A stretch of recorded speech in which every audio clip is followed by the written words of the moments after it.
Ya vas a ver qué lindo vestido tiene hoy la mía, le dice Calderón a Gorriti. Le queda tan bien con esos ojos almendrados, por el color, ¿viste? Y esos piecitos. Están junto al resto de los padres. Esperan ansiosos la salida de sus hijos. Calderón habla, pero Gorriti solo mira las puertas todavía cerradas. Vas a ver, dice Calderón. Quédate acá. Hay que quedarse acá porque ya salen. ¿El tuyo cómo va? El otro hace un gesto de dolor y se señala los dientes. No me digas, dice Calderón. ¿Y le hiciste el cuento de los ratones? Ah, no, con la mía no se puede. Es demasiado inteligente. Gorriti mira el reloj. En cualquier momento se abren las puertas y los chicos salen disparados, riendo a gritos en un tumulto de colores, a veces manchados de témpera o de chocolate. Pero por alguna razón el timbre se retrasa. Los padres esperan. Una mariposa se posa en el brazo de Calderón, que se apura a atraparla. La mariposa lucha por escapar, pero él une las alas y la sostiene de las puntas. Aprieta fuerte para que no se le escape. «Vas a ver cuando la vea», le dice a Gorriti sacudiéndola. «Le va a encantar». Pero aprieta tanto que empieza a sentir que las puntas se empastan. Desliza los dedos hacia abajo y comprueba que la ha marcado. La mariposa intenta soltarse, se sacude y una de las alas se abre al medio como un papel. Calderón lo lamenta. Intenta inmovilizarla para ver bien los daños, pero termina por quedarse con parte del ala pegada a uno de los dedos. Gorriti lo mira con asco y niega. Le hace un gesto para que la tire. Calderón la suelta, la mariposa cae al piso. Se mueve con torpeza, intenta volar, pero ya no puede. Al fin se queda quieta. Sacude cada tanto una de sus alas, pero ya no intenta nada más. Gorriti le dice que termine con eso de una vez, y él, por el propio bien de la mariposa, por supuesto, la pisa con firmeza. No alcanza a apartar el pie cuando advierte que algo extraño sucede. Mira hacia las puertas y entonces, como si un viento repentino hubiese violado las cerraduras, las puertas se abren. Y cientos de mariposas de todos los colores y tamaños se abalanzan sobre los padres que esperan. Piensa si irán a atacarlo, tal vez piensa que va a morir. Los otros padres no parecen asustarse, las mariposas solo revolotean entre ellos. Una última cruza rezagada y se une al resto. Calderón se queda mirando las puertas abiertas y tras los vidrios del hall central, las salas silenciosas. Algunos padres todavía se amontonan frente a las puertas y gritan los nombres de sus hijos. Entonces las mariposas, todas ellas en pocos segundos, se alejan volando en distintas direcciones. Los padres intentan atraparlas. Calderón, en cambio, permanece inmóvil. No se anima a apartar el pie de la que ha matado. Teme, quizá, reconocer en sus alas muertas los colores de la suya.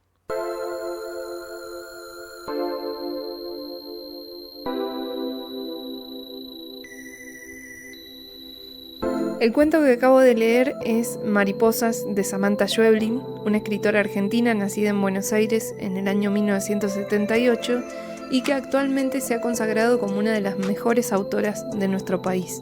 Personalmente es una de mis escritoras favoritas en la actualidad. Y antes de hablar acerca de por qué la literatura de Samantha Schweblin me parece tan hermosa, me gustaría contar una anécdota sobre ella que la define como autora y que ha definido toda su literatura. Cuando tenía 12 años, Samantha Schweblin dejó de hablar, no porque tuviera ningún problema psicomotor o en las cuerdas vocales, sino porque la superaba la enorme diferencia entre lo que ella quería decir y lo que entendía la gente. Tenía un problema con el lenguaje, le costaba mucho encontrar las palabras para decir exactamente lo que quería decir, hasta que aprendió a dominar el lenguaje con la herramienta de la literatura, la herramienta de escribir.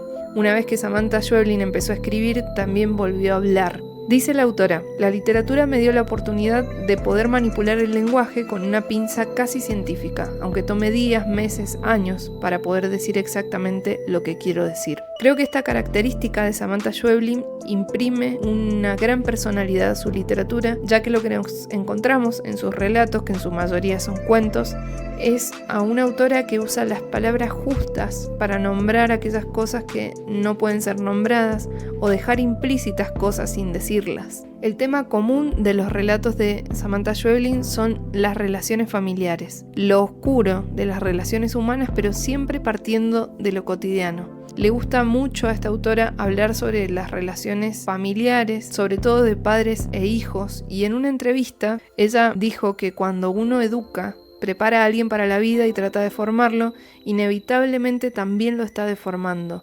Le está transmitiendo todos sus prejuicios, mandatos, y sin embargo se hace con mucho amor. Eso para mí es una tragedia, y eso es justamente lo que encontramos en su literatura. Violencia emocional, pérdida, quiebres, cosas que ocurren en todas las familias pero que en lo general se tapan con un velo o no se nombran. Y ella dice que le gusta mucho la institución de la familia porque cree que es el lugar inicial del drama humano. Y también ha sostenido que le fascina lo extraordinario, lo anormal, lo insólito, y que curiosamente no necesita salir del núcleo familiar para encontrar eso. Está todo ahí. El escenario final de la literatura de Samantha Schweblin siempre deja en claro la angustia de sentirse aislado en un mundo implacable. En los cuentos de Samantha Schweblin siempre nos encontramos con situaciones que pueden ser consideradas normales o cotidianas, en las que se respira una atmósfera de tensión, de oscuridad, de lo no dicho, y a lo largo del relato se va desatando aquello que se está escondiendo para dejar en evidencia la soledad que todos tenemos en cualquier ámbito, así sea en el ámbito más personal y privado como es la familia.